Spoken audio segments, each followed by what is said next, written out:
que es la primera clase que estamos aquí. Estamos en Gálatas y vamos a ver el capítulo 3. Por obvias razones, que es mucho aquí en el texto, y por obvias razones que estamos los dos, entonces estamos 1 hora y media cada quien, seguramente nos va a quedar algo pendiente para subir como segunda parte de esta clase, así como lo hicimos la otra vez. Pero no se preocupen, ahí van a estar los videos, ¿ok? Entonces, capítulo 3.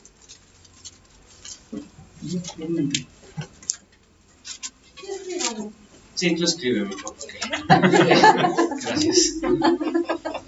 Capítulo 3. Bueno, vamos a orar. Señor, gracias por este día, gracias por el aprendizaje en estas aulas. Yo sé que tu Espíritu Santo está derramando una gracia a través de nuestro entendimiento, una gracia en nuestro corazón, una gracia en nuestro caminar, para que todo este conocimiento, todo esto que estamos aprendiendo, Señor, no solamente sea información, pero que sea transformación para ponernos en acción.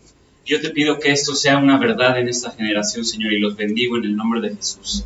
Amén. Amén. Amén. Ahora, si empieza muy bonito el capítulo 3, dice: oh Gálatas insensatos, ¿quién los fascinó para no obedecer a la verdad? O sea, fíjate, estábamos muy bonito la oración y la bendición, y de repente Pablo viene a cortarnos aquí el ambiente y empieza diciéndole: Gálatas insensatos. Híjole, yo creo que muchos nos podemos ya identificar ahí, ¿verdad? De que a veces sientes un jalón de orejas del Señor y dices: no, estás viendo y no ves, o sea, y así empieza ¿qué tono sienten aquí? Que es algo obvio, ¿verdad? Es un tono de regaño, es un tono de exhortación, de reprensión, pero también es un tono de autoridad, ¿sí o no? Porque sigue diciendo el versículo: a ustedes, ante cuyos ojos Jesucristo ya fue presentado claramente entre ustedes como crucificado. O sea, está diciendo, nosotros ya hicimos nuestra labor de estar presentando a Jesús, no solamente la enseñanza, pero con sus propias vidas, estar presentando a Jesús claramente. ¿Y qué fue lo que los fascinó? Aquí, insensatos significa, claro, que no tienen un sentido común, que no tienen sentido. Significa también que actúan con imprudencia. También insensato significa falta de madurez.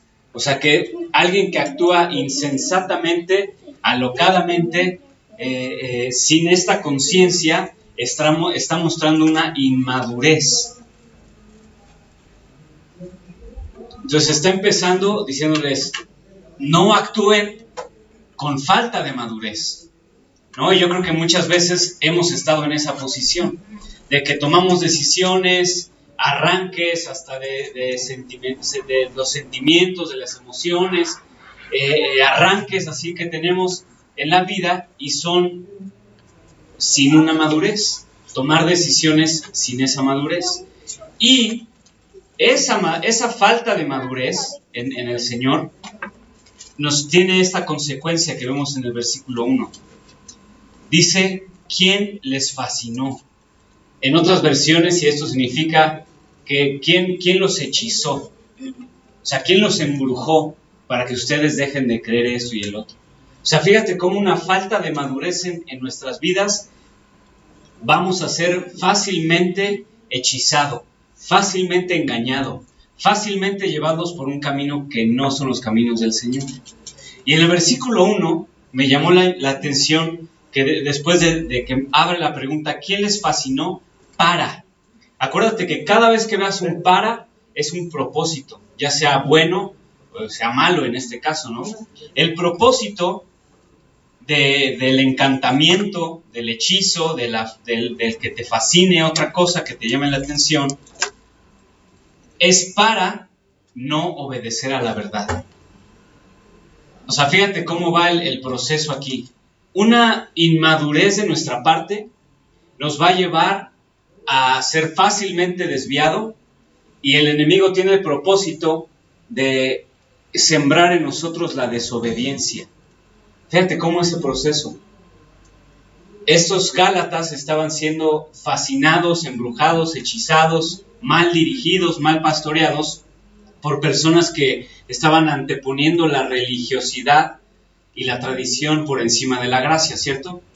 Y ellos, en su falta de madurez espiritual, pues dijeron, sí, pues vamos a hacerlo, ¿no? El que se tenga que circuncidar, se circuncida, el que no tenga que entrar, pues que no entre, y si yo me tengo que ganar el Espíritu Santo, como lo vamos a ver, por mis obras, por mi esfuerzo, pues que así sea.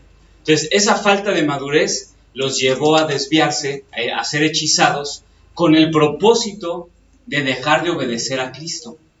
Y eso es lo que el enemigo quiere últimamente de nosotros, que nos desviemos de la obediencia a Cristo. Sí. Y después de esta introducción, en la primera parte del capítulo 3, hay 3 preguntas que son clave. Quiero que te tomes un minuto, lee del versículo 1 al versículo 9. Y me van a decir cuáles son esas 3 preguntas clave.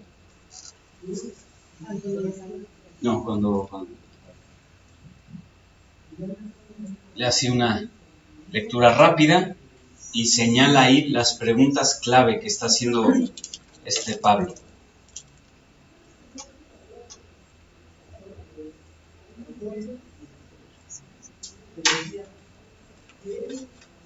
O si quieren hasta el 5 para que sea más rápido. Del 1 al 5. Subráyalos ahí en tu Biblia, apúntalos, ponles una marca ahí a las preguntas que son clave. ¿Ya las tienen? Ya. Un minutito más para los que todavía no.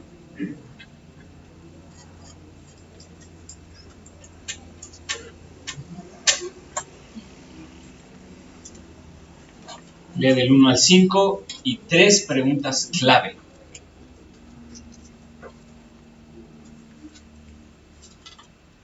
Hay más de 3 preguntas aquí en estos versículos, pero 3 de ellas son clave.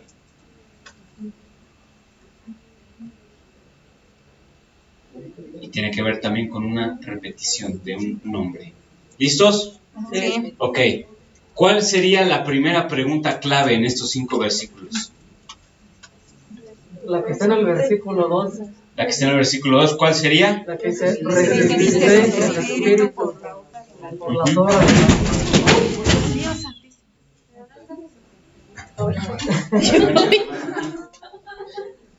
Te dije que escribía yo, pero... Gracias. No se peleen el pisado. Sí, ya nos enrolamos aquí. Bueno, ahí se las aprendo, ¿no? ¿Se volvió feo? No, ¿verdad? No se lastimó. No. Pero sí se asustó, ¿no? Pues ella no sé que estaba cayendo. Es que sabe que hermana tengo la conciencia. Eso es lo bueno. Eso es Eso nos bueno. espantó. Entonces, otra vez la pregunta es, ¿recibieron ustedes el Espíritu Santo a través de qué? ¿De las obras de la ley? O por el oír. ¿O por el oír con fe? O sea, fíjate, y en esas 3 preguntas, si no te diste cuenta, está la repetición del nombre de Espíritu Santo, del Espíritu. Y en 2 de ellas hay una comparación, o bueno, más bien un contraste, entre las obras de la ley y la fe, el escuchar con fe. Entonces, la primera cuestión que nos pone aquí Pablo es, ¿cómo es que ustedes recibieron el Espíritu Santo? ¿Cómo fue? Entonces les hace para esta pregunta para que ellos reflexionen. Y digas, caray, ¿cómo llegó el Espíritu Santo? ¿Te acuerdas cómo fue que recibiste tú el Espíritu Santo? Sí. A ver, cuéntenos un testimonio en 30 segundos. ¿Cómo recibieron al Espíritu Santo? Por creer en el mensaje de... Pero ¿cómo fue esa experiencia? A ver, ¿se agarró la tembladera? A ver, ¿cómo fue? Rápido, 20 segundos. En la prepa no hice testimonio, ¿no? Entonces, una vez en un congreso de danza en el Nogal, estábamos haciendo ayuno y nos pusieron, hubo una actividad como para leer la Biblia, ¿no? Y justo llegó a mí un versículo que decía que por qué gastabas tu dinero en cosas insensatas. Y pues justo, pues como que todo el mes pasado había pasado de lunes a lunes tomando, o sea, haciendo cosas que no, y obviamente gastando dinero pues malamente. Y fue ahí cuando como que me llegó y fue como de ándale. O sea, sí, así me pegó. Ahí llegó el Espíritu Santo y trajo Sí. convicción, y trajo cambio, y trajo arrepentimiento, y trajo todo, ¿no?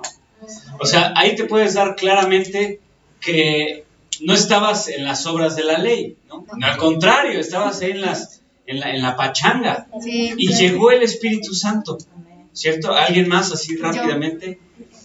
La verdad es que en mí hubo este cambio cuando yo doblé rodillas. Cuando doblé rodillas y cuando vi que el trono era un solo trono. Y yo estaba sentada en ese trono. Y el Espíritu Santo me dijo, no, es que en un trono hay un solo rey. Y tú no puedes ser el rey. ¿Por qué no le das permiso al Señor Jesucristo que tome el trono? Órale. Entonces vino convicción, revelación, y vino humildad, vino un cambio total. Entonces ahí fue cuando yo recibí al Espíritu Santo y vino un cambio total, porque ya hay más amor hacia la palabra, más amor hacia la oración. Y fue cuando, bueno, en este proceso es el Señor que se está revelando. Pero sí. Sí, exactamente, la revelación es muy importante, que lo vamos a ver, pero ese fue algo de Dios, ¿no? Esa confrontación así de, Sí. a ver, bájate tú del banquito, mija, porque ahí no vas a... Sí. Y eso, uy, Fue duro. eso no es obra de la ley, eso es una obra Ajá. de la revelación del Espíritu Santo, ¿no? ¿Alguien más? Rápido. No, ya, todos tiempo. A ver, Polito, ya tenías la mano ahí. Rápido. Le decía al Señor, si tú existes, ¿por qué me dejas seguir pecando? Así le decía, y me contestó, porque tienes libre albedrío. Y ahí llegó el Espíritu Santo y la convicción. Sí. Entonces tampoco andabas en las obras de la ley, ahí estabas aquí como Jesse ahí en la pachanga, o peor, ¿no? Entonces eso es nada más para que veas que nuestro testimonio de recibir al Espíritu Santo, la llenura del Espíritu Santo, como cuando vino la pastora Ashley, la esposa de Malik, que fue un recibir del Espíritu Santo ahí, la loquera y la profecía y todo. Pero ¿cómo fue? ¿Fue porque estábamos haciendo buenas obras? ¿Fue porque estábamos viviendo bien? ¿Fue porque me lo gané yo? Pues no, fue por misericordia, fue por gracia. ¿Quiénes recibieron el Espíritu Santo por primera vez en la Biblia? De recibir, de morar. Los que estaban reunidos. Los que estaban reunidos en el aposento aposento alto, exactamente, eran 120 personas que la Biblia nos dice que estaban unánimes juntos esperando. Era lo único que estaban haciendo, no estaban haciendo obras de piedad, no estaban haciendo obras de misericordia, no estaban ni siquiera yendo al templo, estuvieron ahí como, ¿qué? ¿Cuántos días? No recuerdo, pero estuvieron varios días ahí y no estaban, o sea, su religión les obligaba, por así decirlo, o les imponía que en esa fecha en particular, porque, o sea, cuando vino el Espíritu Santo no se llama Pentecostés porque vino el Espíritu Santo. O sea, el Espíritu Santo vino en una fiesta judía que se llama Pentecostés, ya existía esa fiesta. Y era obligación que los judíos fueran en esa fiesta a Jerusalén a ofrecer sacrificio, a estar ahí. Ellos no estaban haciendo eso, estaban encerrados, unánimes, juntos, orando, ¿no? Y bueno, entonces no era por lo que estaban haciendo, no era por quiénes eran, bueno, ahorita me parece, pero no era por nada que ellos estuvieran haciendo para decir, Dios, ok, ahora sí ya, porque voy a orar fuerte, ahora sí vas a venir, o porque vamos a estar juntos, ahora sí vas a venir. Simplemente Dios lo tenía ya ahí, en ese momento va a llegar, ¿no? Y luego vemos la siguiente vez que viene una llenura del Espíritu Santo que ya es al pueblo gentil, que es con Cornelio en Hechos 10, ahí lo anotan, lo leen en su casa, es una historia muy chida, la verdad me gusta mucho. Pero cuando llega el Espíritu Santo con Cornelio, Dios le da una visión a Pedro, ¿verdad? Lo del el manto y 20,000 animales ahí, mata y come. Y entonces Pedro va a la casa de Cornelio, y cuando va a casa de Cornelio se da cuenta de que, bueno, Cornelio era un hombre de buen testimonio, era un hombre íntegro, pero no tenían ningún conocimiento de Dios. No eran judíos, no estaban haciendo absolutamente nada que dijeran, bueno, esta obra me acerca a Dios de alguna forma, o prepara mi corazón para que yo reciba de parte de Dios. Ellos no tenían ni siquiera conciencia de qué iban a recibir. Él nada más recibió la orden de Dios de ve y trae a Pedro. Y él obedeció, ¿no? Y ya, pues bueno, viene Pedro y todo. Y cuando Pedro relata cómo cayó el Espíritu Santo en ese lugar, porque lo relata 2 veces después, dice, recibieron en la misma forma y en la misma medida que nosotros.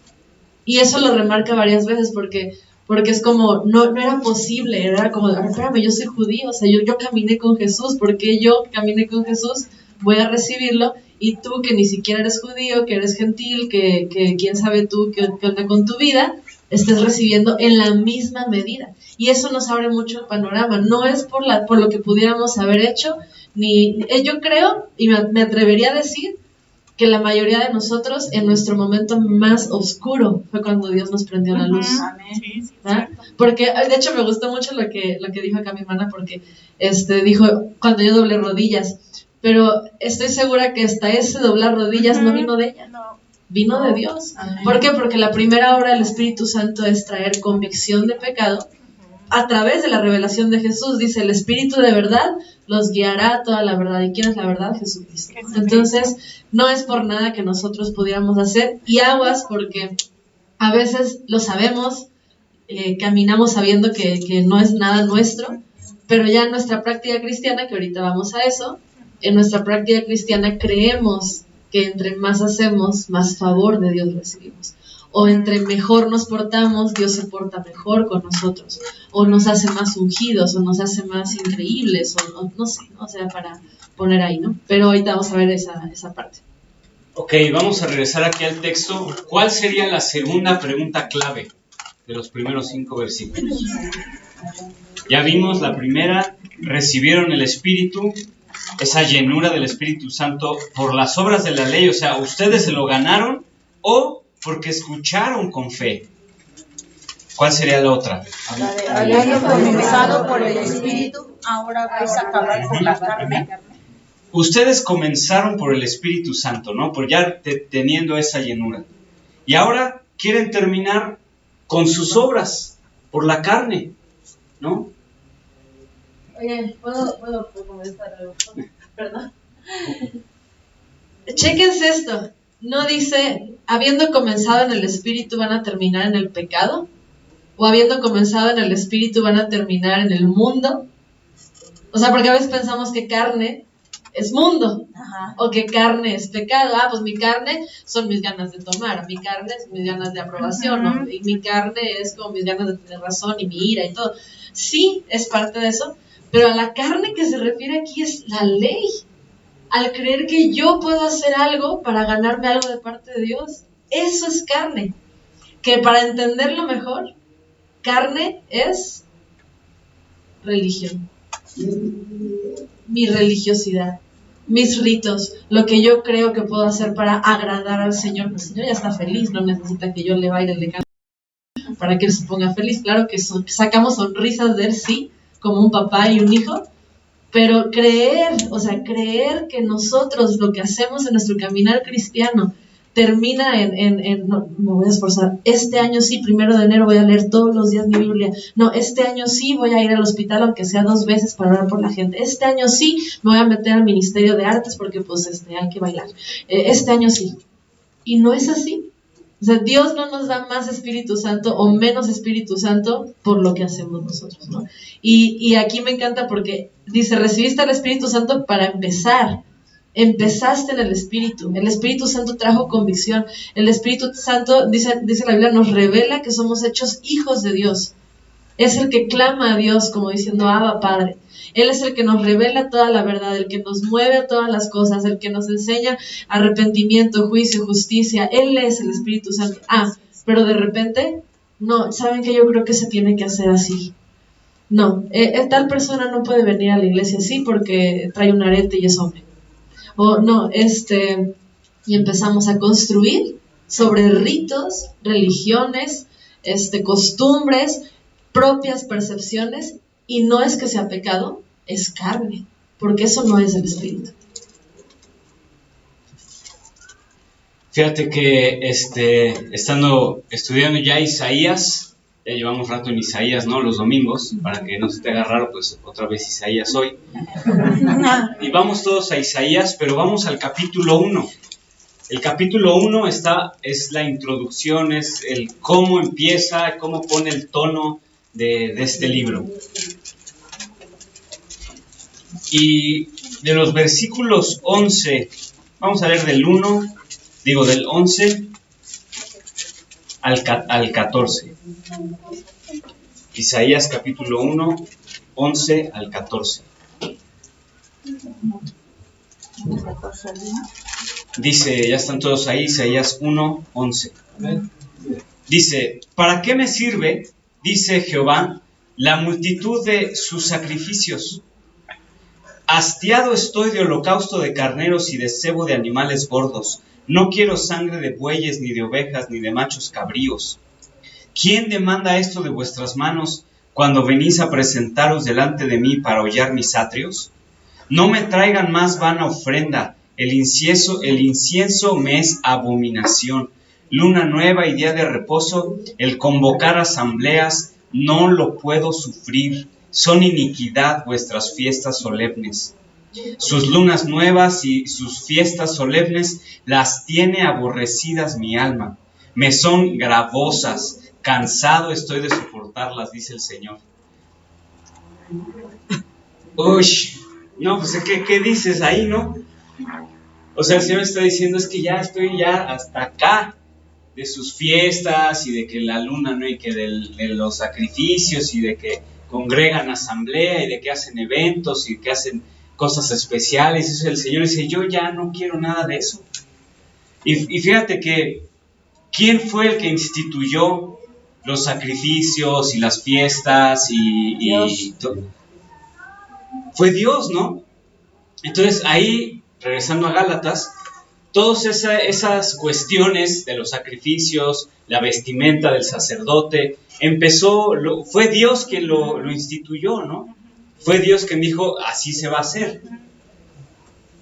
Pero ya de tanto hacerlo, algo que empezó por el Espíritu de Dios, ya estaba siendo terminado por la carne. Ya no es algo que Dios estaba impulsando, sino es algo que la tradición ya estaba pues, dejándose llevar. Pues así se tiene que hacer, pues así se hace. Y voy y lo hago y saco la chamba, pero ya sin ese impulso del Espíritu Santo. Y fácilmente nuestra rutina de la fe cristiana, nuestro cristianismo, se podría convertir en rutina y terminar por la carne algo que Dios empezó. Si nosotros pensamos que nosotros mismos tenemos que sustentar la obra del Espíritu Santo a través de nuestras acciones, se va a empezar a hacer lo que se hizo a través de toda la historia de la Iglesia, que es la institucionalización.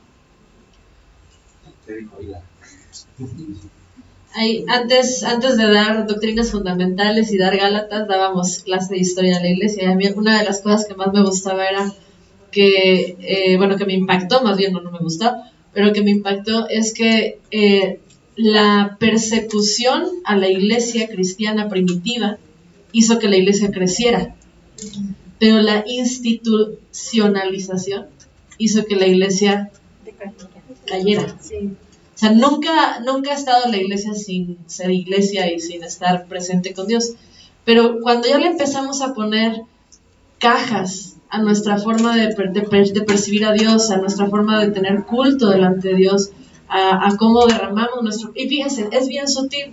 O sea, porque, por ejemplo, hubo un momento en mi vida en que yo estaba, les cuento, bien tronada, bien tronada, y pues yo estaba en alabanza y estaba cantando. Y yo me acuerdo que estábamos en un martes de oración, y eran tiempos bien padres en la presencia de Dios allá en San Luis. Y yo me acuerdo que ese día me tocó dirigir una canción, y la letra decía... estoy desesperado por ti, no me acuerdo en la otra parte, pero decía, estoy desesperado por ti. Entonces todo mi ser se cuadró esa letra y yo, o sea, caí al piso llorando, berreando mal de decir, Dios, estoy desesperada por ti. Era algo bien genuino. Y me acuerdo que uno de mis mejores amigos bajamos y me dice, Amalia, ten cuidado con tus emociones. No ministres desde tus emociones. Porque... O sea, y yo la verdad digo, bueno, que entiendo el punto, pero lo que me dijo, y es mi amigo, o sea, lo digo no juzgando, pero lo que me dijo fue desde un encajonamiento de, no, la alabanza tiene que ser así, o la adoración tiene que ser así, la forma en que tú ministras no puede ser de esta forma. Entonces, es un ejemplo, o sea, puede ser en 1000 cosas. Por ejemplo, yo como mamá, o sea, que de repente Luciana me dice, no quiero orar. O sea, tengo 2 opciones. O, bueno, ok, oro yo y veme a mí y te voy a modelar y hasta que el día que tú quieras y vamos trabajando en eso. O puedo decir, no, hija, porque en esta casa oramos y te amuelas porque, me explico. Sí. Y lo hemos hecho a lo largo de cientos y miles de años. Es aquí, no, aquí te puedes bautizar hasta que tienes 40 años. No, aquí, si no tienes, no sé, tres maestrías y 2 doctorados, no puedes hacer esto y esto. Entonces, aguas, porque nosotros también podemos caer en esta parte de institucionalizar algo de tal forma que lo que hacemos es romper el por qué hacemos lo que hacemos y por qué somos lo que somos, ¿no? Entonces, si nosotros, digo, obviamente la Biblia nos enseña, están las cartas de Corintios, hay orden en la iglesia, hay autoridades en la iglesia, hay una jerarquía en la iglesia, pero ¿de dónde viene la motivación de las cosas? Eso es y hacia dónde va, porque si te va a llevar a esclavitud, si te va a llevar a renegar de la iglesia, si te va a llevar a pensar que la relación con Dios es algo que tú haces y es difícil, aguas. Y eso, todos nosotros podemos influir en otra persona y caer en esto, decirle, no, hermana, es que seguramente es porque usted está en pecado, no, es que seguramente es porque usted hizo esto, no, es que esto, eso, lo otro. Y la verdad es que Dios no es así. O sea, cuando nosotros pensamos, lo vuelvo a repetir, cuando nosotros pensamos en carne, y le puse aquí abajo, más que religión, puse lo que yo hago para Él, y puse Él entre comillas, porque fíjense, voy a tomar tu ejemplo de ya lo prometo, pero cuando el pueblo de Israel estaba saliendo de Egipto, Dios quería tener un encuentro con ellos, y Dios les dice al pueblo de Israel, suban al monte Sinaí, pero resulta que les da miedo. ¿Por qué? Porque se acercan a la montaña, y la montaña pues no parecía película de Hollywood, aquí con los truenos, los relámpagos, y se oía espantoso, y la gente tuvo miedo y dijo, no, Moisés, ¿sabes qué? Súbete tú. Digo, no vamos a ir por el tiempo, ¿no? Pero se sube Moisés, y cuando regresa, es más, ni siquiera había regresado, y estando en la presencia de Dios, él escucha un estruendo abajo. Y cuando baja, se da cuenta de que todo el pueblo se había corrompido. Pero las palabras que el pueblo usa, es la historia del becerro de oro, ya la conocemos, ¿no? Ellos juntaron todos los aretes, todas las cosas de oro, lo fundieron, hicieron un becerro, e hicieron una fiesta. Y las palabras que ellos usan es, hicimos fiesta para Jehová. Entonces, chéquense, todo lo que no proviene de una motivación correcta, de una relación con Dios. ¿Por qué? Porque yo puedo estar haciendo cosas en la iglesia, pero ¿por qué lo hacemos? O sea, lo hago para quedar bien con alguien, lo hago porque es lo que tengo que hacer, lo hago porque cuando me alejé de Dios me fue como en feria, o lo haces porque estuviste en la presencia de Dios, ahí como Moisés, cara a cara con Él, recibiendo revelación, y entonces dices, ok, por esto hago lo que hago, por esto sirvo, por esto no tomo, por esto no voy a tal lado, por esto no tengo esta clase de amistades. Entonces esto ya no es religión, esto es revelación de quién es Él, que transforma para ponernos en acción, que es el lema de Escuela de Ministerios. Sí. Esto ya es, tengo tanta comunidad, tanta comunión con Dios, que nadie me puede venir a decir, Amalia, es que tu pantalón está muy corto y estás enseñando el tobillo y eso es pecado. O sea, nadie puede venirme a decir eso porque yo sé que no. Y no es una rebeldía mía, ¿me explico? O sea, suponiendo que sí fuera pecado. O sea, sería, o Amalia, nadie puede, mí, por ejemplo, a mí nadie podrá decirme, nunca vuelvas a llorar en la presencia de Dios así, porque no puede estar, es triste el corazón que lágrimas, ¿no? O sea, son lágrimas de amor, son lágrimas de desesperación, y son lágrimas que nacen de una intimidad con Dios. Lo que nace de intimidad es comunión, lo que no nace de intimidad es carne, y eso no viene del Espíritu y no es como debemos andar como cristianos.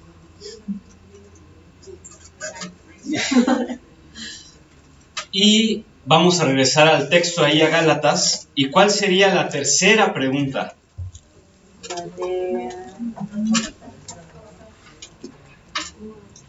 En el versículo 5. Versículo 5 que dice: ¿Lo hace por las obras de la ley o por el oír con fe? ¿Pero qué hace? Pues la obra del Espíritu Santo. Sí, el versículo 5, no todo. Aquel pues que os suministra el Espíritu y hace maravillas entre ustedes, ¿cómo lo hace? ¿Lo hace por las obras de la ley o por el oír con fe? Eso del suministrar es el proveer diariamente todo lo que necesitamos. En otras palabras, es el mover del Espíritu Santo en nuestra vida. Es la acción del Espíritu Santo, las cosas que como estaban comentando, la revelación de ese trono que solamente le pertenece al Señor, esa revelación de la justicia, del pecado, de lo que estamos haciendo mal. Todo eso es el mover del Espíritu Santo. Y nosotros sabemos que la palabra nos enseña que aquel que empezó la buena obra, la cumplirá. La terminaremos nosotros, ¿no? Amén. No, la cumplirá. La completamos, ¿no? Ahí la completamos. La diferencia. La completa el mismo, el Señor mismo, Dios mismo, amén. El Espíritu Santo mismo, ¿no? Es quien empieza la obra y termina la obra. Entonces, cuando habla acerca del suministrar el Espíritu Santo, habla acerca del mover del Espíritu amén. Santo. Entonces, fíjate, este proceso que lleva Pablo aquí, primero es recibir el Espíritu Santo por la fe, no por lo que nosotros podamos hacer. Después es empezar, ¿no? Que la obra lo recibes y luego el Espíritu Santo empieza a trabajar. Y después de eso empezamos a disfrutar todo un mover del Espíritu Santo, ¿no? Que de repente estás en la adoración y te da por llorar o te da por reír, ¿no? ¿Cuánto les ha pasado? En momentos así que es una risa incontrolable, el gozo del Espíritu Santo, que haya cambios en tu vida, como mencionaron también, el hambre por estar leyendo, por estar orando, por estar intercediendo, los dones del Espíritu Santo en tu vida. ¡Wow! ¿No? Es una trayectoria y un camino fabuloso con el Espíritu Santo, el mover del Espíritu Santo. Que Dios de repente te use para traer palabra a alguien, que Dios te use para una sanidad en algún lado, que Dios te use para predicar, para enseñar. Eso es el mover del Espíritu Santo. Pero ¿qué es lo que sustenta el mover del Espíritu Santo? Fíjate cómo ahí dice, el que hace maravillas ahí entre ustedes. Fíjate bien en el versículo 5. Dice, el mover del Espíritu Santo, el que suministra el Espíritu Santo, el que hace maravillas. Ese es el mover, las maravillas del Espíritu Santo. Amén. La santa locura, ¿no? Que disfrutamos a veces, ¿no? Casi siempre. Entonces, ¿qué es lo que sustenta el mover del Espíritu Santo? ¿Lo que yo puedo hacer o lo que Él hace? Lo que Él hace. Cuanto más veo yo del Espíritu Santo, más veo mi necesidad, más veo mis fallas, pero el Espíritu Santo ahí está. ¿No? Como David, cuando vio sus fallas en su vida, cuando hizo con esta mujer de Urías, escribió el Salmo y dijo, y no quites de mí tu Santo Espíritu. ¿No? ¿Por qué crees que dijo, no quites de mí tu Santo Espíritu?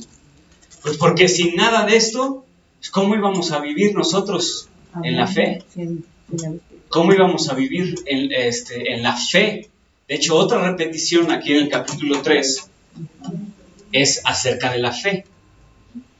Fíjate, desde el versículo 5 empieza el oír con fe, en el versículo 7 los que son de la fe, en el 8 por la fe, en el 9 por la fe, en el 11 el justo por la fe vivirá, en el 12 la ley no es de fe, en el 14 otra vez es por la fe, hasta el 18 también creo, ¿no? No, este es el de la promesa. habla acerca de la fe. ¿Por qué creen ustedes que la ley, por qué dice que la ley no es de fe? Para hacer las obras de la ley no necesitas fe, necesitas hacerlas y cumplirlas y a rajatabla hacerlas. Pero para todo este mover del Espíritu Santo se necesita fe, no se necesita nada más obras, se necesita una fe de saber que el Espíritu Santo lo va a hacer, de que el Espíritu Santo va a sanar a tu familiar, que el Espíritu Santo va a hacer la obra en otros, que el Espíritu Santo está haciendo la obra en ti. Se necesita fe para creerle al Espíritu Santo, pero no se necesita fe para creerle a las obras, porque voy y hago las obras y tan. Pero todo este capítulo nos habla acerca de la fe.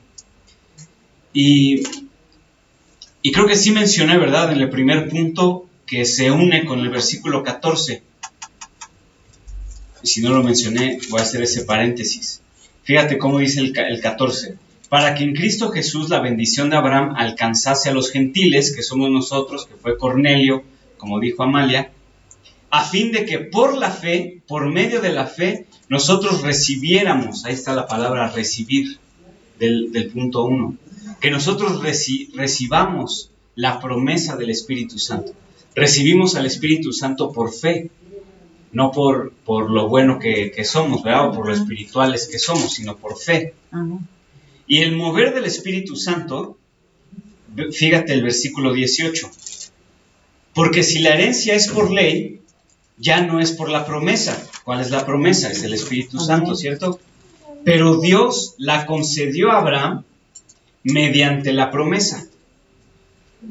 O sea, todo esto es promesa de Dios, no es una promesa de la ley, es una promesa de Dios. Por eso es que se requiere la fe para llegar a estos niveles del Espíritu Santo, es por fe. Pero ahí dice que me encanta que ocupa la palabra herencia. ¿Cómo se recibe una herencia?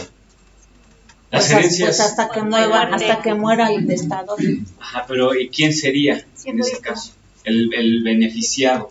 Los hijos. Pues es los hijos. Los hijos. Que está ahí. ¿Y qué hicieron los hijos para ser hijos? Nada. Pues nacer ahí en la familia, ¿verdad? O sea, no hicieron nada, pero ellos son los herederos. Y dice que esto es nuestra herencia y no es por la ley. O sea, una herencia no se puede ganar. No se puede ganar. Se puede perder, ¿verdad? Como ya lo vimos ahí con el hijo pródigo. Pero ¿qué hizo el hijo pródigo para tener acceso a la herencia? Pues ser hijo. La herencia no la podemos ganar. Al Espíritu Santo no nos lo podemos ganar. Porque si nos pudiéramos nosotros ganar estos 3 puntos, me gano el recibir al Espíritu Santo, me gano el que el Espíritu Santo haga algo en mí, o que el Espíritu Santo me use, va a pasar lo que me pasaba a mí cuando trabajaba en el bar. Ahí te va. A mí me pagaban cada sábado, ¿no? El sábado era día de paga y todos le echaban ganas ahí para las propinas y todo. Entonces yo empecé a ver como fenómeno que ocurría los sábados, porque tenemos a la patrona, ¿cómo se llamaba? No me acuerdo cómo se llamaba la señora, pero era una señora así muy, muy recia, así muy de rancho, de pueblo, que llegó a la ciudad y con sus propias manos hizo de su bar y de lo que tenía. Entonces era dura la señora. Y a todos nosotros, pues era así como, no, pues ahí llegó la jefa, ¿no? Pero cuando llegaba el sábado, todos los que ya trabajamos la semana, y lo veían en los demás, porque yo no estaba tan maleado, yo estaba todavía bien, ¿verdad? Veía que ellos se sentían con una autoridad que podían ir por encima de la jefa. Porque decían, no, pues yo ya trabajé mi semana, yo ya le hablé a la señora que me pague. O sea, que nosotros estuviéramos trabajando toda la semana nos hacía que la señora tuviera una deuda con nosotros, porque nosotros ya le trabajamos. Entonces llegaba el sábado y todos se ponían en su posición de, yo ya trabajé, yo ya saqué la chamba, ahora me tiene que pagar hoy, y si no me paga, para ver cómo le hace, ¿no? Porque tenía este sentido de que la señora tenía una deuda con los trabajadores. Y así a veces somos con el Espíritu Santo. Yo ya me fleté, Espíritu Santo, toda la semana, Ya oré, ya leí, ya intercedí, ¿no? Ya evangelicé, ya fui a la iglesia, ya serví, ya todo. Ahora, ¿qué onda? ¿Dónde está lo que me prometiste? ¿Dónde está aquello por lo que estuve orando? Y fíjate cómo nos pone en una posición que nos creemos que podemos tener influencia de esa manera con el Espíritu Santo. Y esas son las obras de la carne, esas son las obras de la ley. Que no, yo ya me fleté, Espíritu Santo, ahora tú me tienes que respaldar, ¿no? Porque yo ya hice, entonces tú haz. Pero así no funciona esto. Pablo nos está diciendo, a ver, espérense, es por fe. Esto es por fe.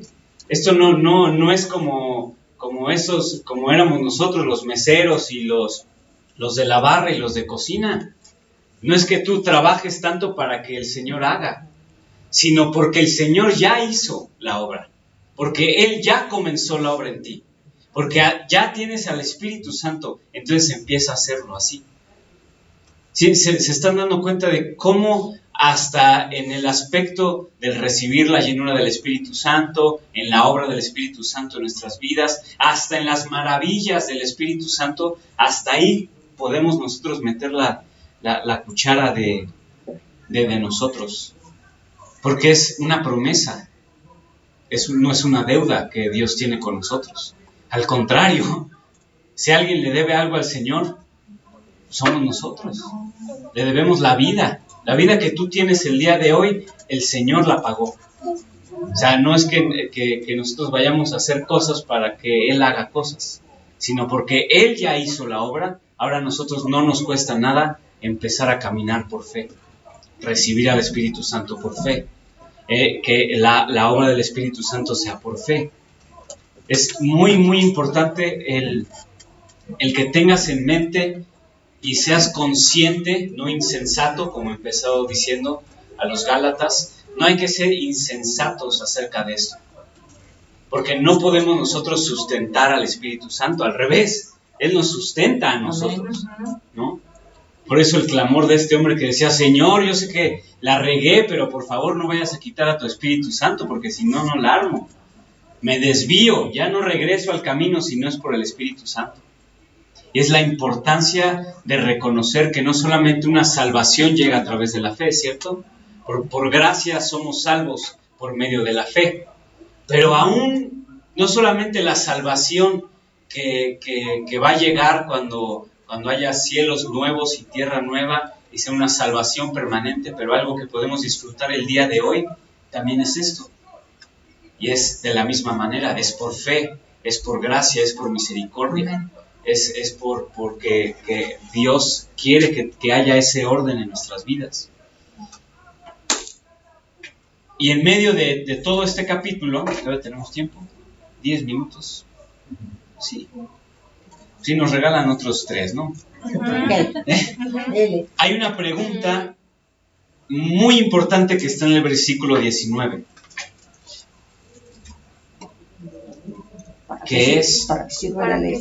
¿Para qué sirve? Entonces, ¿para qué sirve? ¿No?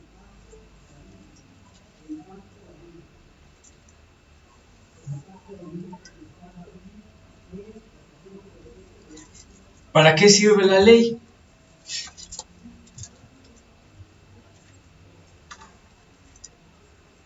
Y yo creo que Pablo dijo, estos cuates se van a preguntar para qué sirve la ley, ¿no? Entonces, por eso lo puso. Me imagino que algún día él se lo preguntó. Y esa es la pregunta aquí. Entonces, ¿para qué sirve la ley? Versículo 19. Fue añadida a causa de las transgresiones hasta que viniese la simiente, que ya vimos en nuestro estudio con el pastor de Isaías, quién es la simiente, que es Jesucristo, a quien fue hecha la promesa y ordenada por medio de ángeles en manos de un mediador. Y el mediador no lo es de uno solo, pero Dios es uno. Entonces, ¿la ley es contraria a las promesas de Dios? Entonces uno diría, no, pues sí. Si solamente te hicieran esa pregunta, uno diría, viendo todo eso, leyendo esta carta dirías, pues sí, entonces la ley es contraria a las promesas de Dios, ¿no? O sea, como haciendo un raciocinio ahí. Pero Pablo nos da la vuelta y nos dice, en ninguna manera, porque si la ley dada pudiera vivificar la justicia, fuera verdaderamente por la ley. O sea, si nosotros pudiéramos vivir y sustentar la vida del Espíritu Santo en nosotros y a través de nosotros, a través de la ley, pues eso sería lo que nos da vida, el hacer las cosas, el cumplir nada más con los estatutos, ¿no? De hecho, no recuerdo bien en qué versículo está, la verdad, pero de hecho, o sea, hay un versículo que dice que si uno escoge, o sea, tienes, como decía hace rato Hipólito, del libre albedrío, o sea, si uno escoge justificarse por la ley, lo puedes hacer. O sea, si quieres, puedes echar la gracia, pero la condición que te marca la Biblia es cumplir toda la ley. Porque si eres pecador en una sola cosa de la ley, toda la ley es inválida. Y eso está bien fuerte, porque ni puerco, ni camarón, ni estar con más gente cuando estás mujer en tu periodo, ni siquiera, o sea, nada. Sería una ley que no es posible cumplirla si vivimos en nuestras propias fuerzas. Pero como no podemos cumplir la ley, el único que pudo fue Jesús. Ahora podemos vivir bajo la gracia a través del Espíritu Santo.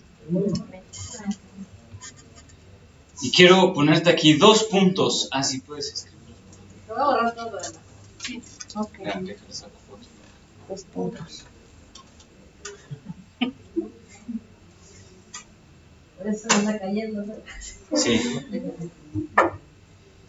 ¿Para qué sirve la ley? Primer punto. Porque la ley nos indica la necesidad que tenemos de un Salvador. De alguien que sí cumplió con todos los puntos de la ley, que fue Jesucristo, ¿sí o no? Sí. Porque la ley.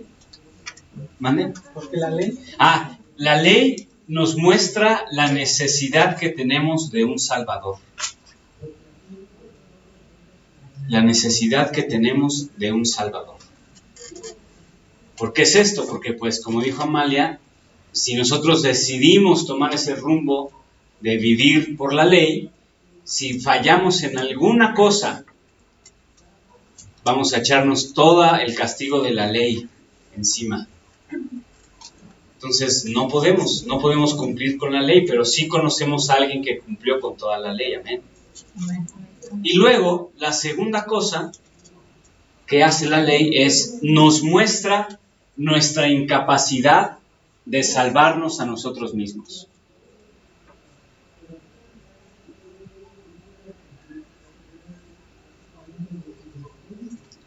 Nos muestra nuestra incapacidad de salvarnos a nosotros mismos.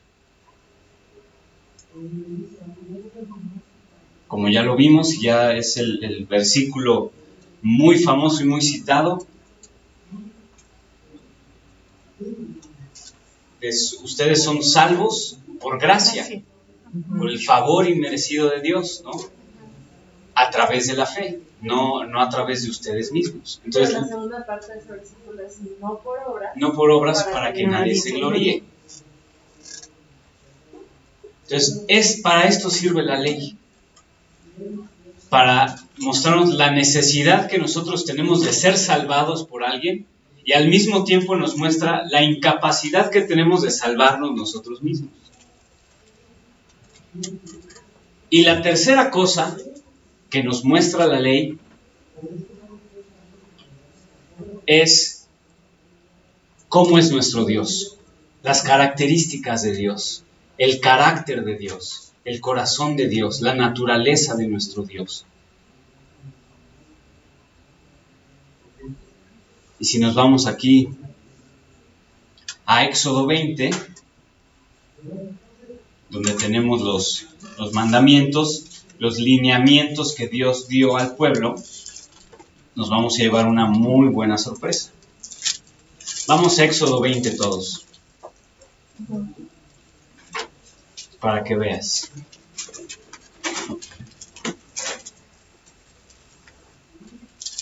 Este es como el original, ¿no? Este es el bueno. Aquí está la primera ley que el Señor da, los primeros estatutos, las primeras indicaciones, el primer instructivo de cómo vivir como pueblo de Dios, ¿no? Capítulo 20, versículo 1 dice: y habló Dios todas estas palabras, diciendo: yo soy Jehová tu Dios, que te saqué de la tierra de Egipto, de casa de servidumbre. ¿Cuántos se pueden ver reflejados en ese versículo 2? Amén. Nos sacó de Egipto, nos sacó del pecado, nos sacó de la inmundicia, éramos siervos al pecado, ahora somos siervos de Jesucristo, amén. Y empieza diciendo: no tendrás dioses ajenos delante de mí. O sea, un Dios que es un Dios único. O sea, solamente Él es Dios por encima de todos los dioses. No hay Dios que se le compare ni que se le acerque a los talones. No tendrás dioses ajenos de mí. No te harás imagen en ninguna semejanza de lo que está arriba en el cielo, ni abajo en la tierra, ni en las aguas debajo de la tierra. No necesitamos una imagen que nos represente a Dios, porque tenemos a Jesús. Y Colosenses capítulo 1, versículo, ¿qué es? 15. Empieza diciendo acerca de Jesús: Él es la imagen del Dios invisible. Amén. Ahí tenemos la imagen de Dios. ¿Y qué más está hecho a imagen de Dios? Nosotros. Exactamente, nosotros. ¿Para qué nos vamos a hacer una imagen de Dios cuando nosotros mismos podemos reflejar a Dios? Amén. Órale. Versículo 5. No te inclinarás a ellas ni las honrarás, porque yo soy Jehová tu Dios, fuerte, celoso, que visito la maldad de los padres sobre los hijos hasta la tercera y cuarta generación de los que me aborrecen. Fíjate, la adoración, ¿para quiénes es? Para Dios. Es para Dios nada más. Los tiempos de alabanza que tenemos en el auditorio principal, en los 3 servicios, la adoración que tenemos en Neos a las 4:30 de la tarde, ahí nos vemos, la adoración que hacen en Tierra Kids, todos los tiempos de alabanza que hay son para Dios. Son para Dios, no son para nosotros. No son para que digas: ay, voy a poner mis canciones que me hacen sentir bien, ¿no? Y que Dios me hable. Es para Dios.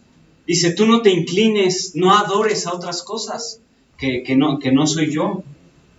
El versículo 4, el versículo 7. No tomarás el nombre de Jehová tu Dios en vano, porque no dará por inconsciente Jehová el que tomare su nombre en vano. Inconsciente. ¿Dónde dice? Sí. Inconsciente. Inocente. No, el inconsciente soy yo, por inocente.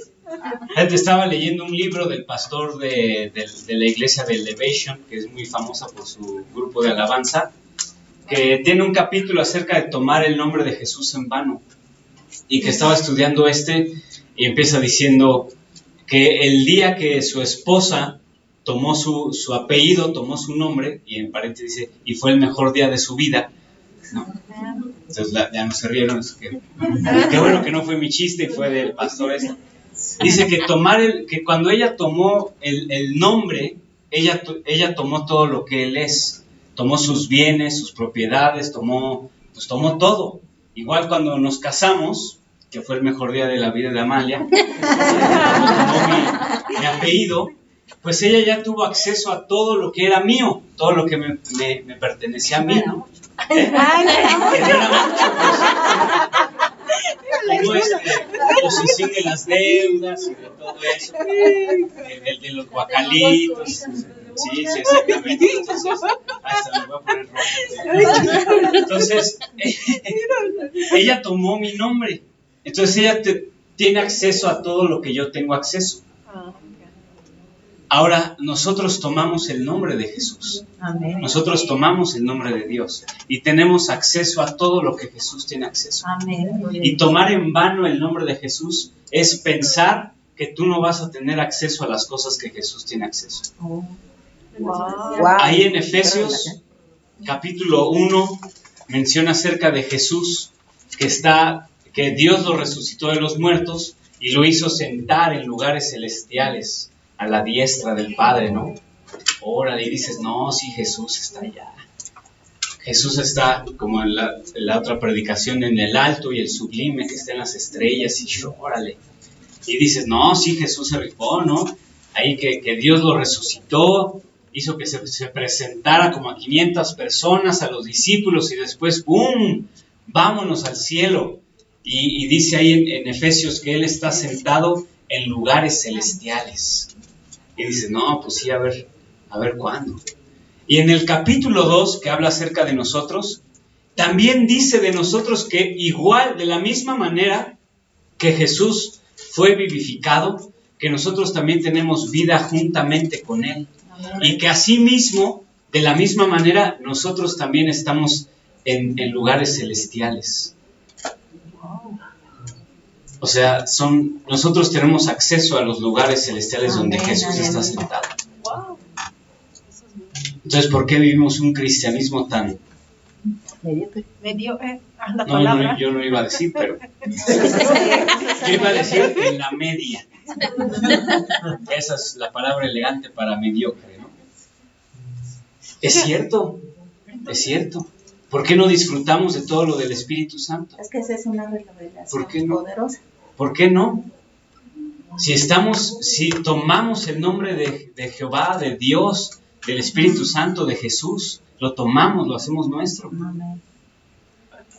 Y juntamente con Él estamos en lugares celestiales. Amén. Hermano, sí. Entonces, ¿somos un mismo espíritu con Él? Sí. Dice la palabra de Dios que el que se une al Señor, un espíritu es con Él. Te pido que ellos sean uno. Fíjense. Perdón, ahí va otra media hora. Sí, bueno. Fíjense, vamos a Génesis. ¿Cuál fue el problema de la caída? O sea, el problema de la caída fue un engaño contra Eva, desde que la serpiente le dijo, no, Dios no quiere que comas de este fruto, porque sabe que el día que ustedes coman fruto serán igual que Él, y serán como Él es. Pero lo curioso es que el diseño de Dios sí era ser como Él es. Exactamente. O sea, es transformarnos a su imagen, es que vivamos el fruto del Espíritu, en Gálatas que lo vamos a ver, es el carácter de Jesús. Amén. Y luego dice también en Corintios que nosotros, si le contemplamos cara a cara, o sea, como si estuviéramos viendo en un espejo la gloria de Dios, somos transformados a la misma imagen que estamos viendo, o sea, a Él. Entonces, sí, o sea, ese es nuestro diseño, es ser como es Él. Otra palabra dice que el que cree en Él, no me acuerdo en qué versículo está, pero dice, el que cree en Él, mayores cosas de las que Él hizo hará. O sea, imagínense eso, y la verdad es que muchas veces estamos, pero con nuestros testimonios y nuestras quejabanzas y derrotados, y decimos, ¿y cómo está la iglesia de Jesucristo? Bendecida, prosperada y en victoria. No es cierto. La verdad es que andamos tristes, andamos arrastrando a los enemigos y estamos como mal en nuestro corazón y todo. Pero el propósito es ese. El propósito es caminar con Cristo en lugares celestiales, sentados, ni siquiera caminando, sentados en lugares celestiales con Cristo. También en Colosenses 3:12 me parece por ahí, dice que necesitamos vestirnos del nuevo hombre. O sea, de la nueva identidad, del nuevo todo que nos da Dios. Dice, vístanse del nuevo hombre, el cual conforme a la imagen del que lo creó, o sea, a la imagen de Dios, se va renovando. O sea, aún ese proceso que llevamos con el Espíritu Santo nos está renovando a nosotros. Pero no cualquier renovación, sino es a la imagen del que lo creó. O sea, estamos siendo transformados a imagen de Dios. Eso es una locura pensar. Tenemos un amigo, Isaac y yo, muy amigo, muy querido, que él, siempre que le hablamos por teléfono, que es cada mes y medio, no vive aquí, le decimos, hey, ¿cómo estás? Excelente. Siempre contesta, excelente. Pero es un señor que tiene 50 y algo años, que le ha ido mal en muchas cosas de su vida. O sea, de hecho tuvo una vez, fíjense, le picó una araña en el pie. Y como tiene pie diabético, se le infectó tanto que le tuvieron que cortar 3 dedos del pie. Entonces, durante un año casi estuvo teniendo rehabilitación para aprender a caminar otra vez, no caerse, desbalancearse, todo ese rollo. Y cada vez que le preguntas dice excelente. Excelente, ¿y dónde estás? En el hospital. Exacto, así. O de hecho, o sea, pues ha tenido problemas familiares, se murió uno de sus sobrinos en un accidente, lo chocaron, o sea, una cosa así horrible, y siempre dice excelente. Y no es positivismo, no es hipocresía, no es mentira. Él está excelente porque sabe que todo en esta vida es temporal, porque estamos con Cristo en lugares celestiales. Amén. Entonces, imagínense cómo cambiaríamos nuestra vida si pensáramos. Vamos a orar. Amén, aleluya. Vamos a orar y mirar. Regocijaos. Vamos a orar la palabra ya para irnos. Señor, gracias por el día de hoy, gracias porque a diferencia de estos Gálatas, vamos a salir de aquí transformados, renovados, vamos a salir de aquí no siendo insensatos. Yo no quiero ser insensato, Señor, yo no quiero ser que no pienso, que actúo con inmadurez, Señor, yo no quiero ser fascinado por otras cosas, yo quiero ser fascinado por ti, por Jesucristo, por la verdad. Yo quiero, Señor, que ver enfrente de mis ojos a este Jesucristo que ya fue presentado claramente como crucificado.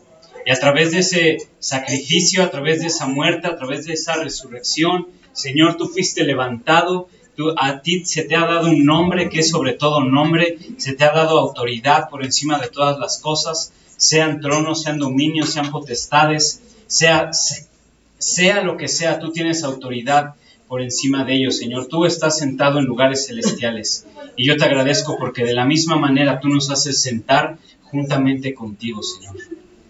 Gracias porque hemos recibido el Espíritu Santo por el escuchar con fe. Gracias, Señor, porque tú has comenzado la buena obra en nosotros por el Espíritu Santo. Gracias porque tú todos los días provees el Espíritu Santo que nos es necesario, Señor, por la fe, no por nuestras obras, sino por la fe. Señor, gracias por esta palabra, porque sabemos que el justo por la fe va a vivir y no vivimos por la ley. Señor, muchísimas gracias, porque toda esta promesa que tú tienes para nosotros no nos la podemos ganar, pero ya ha sido ganada para nosotros. Gracias, Señor, porque nuestra relación contigo no está a base de una deuda que nosotros estamos esperando que tú nos pagues, sino que estamos aquí esperando como hijos de Dios.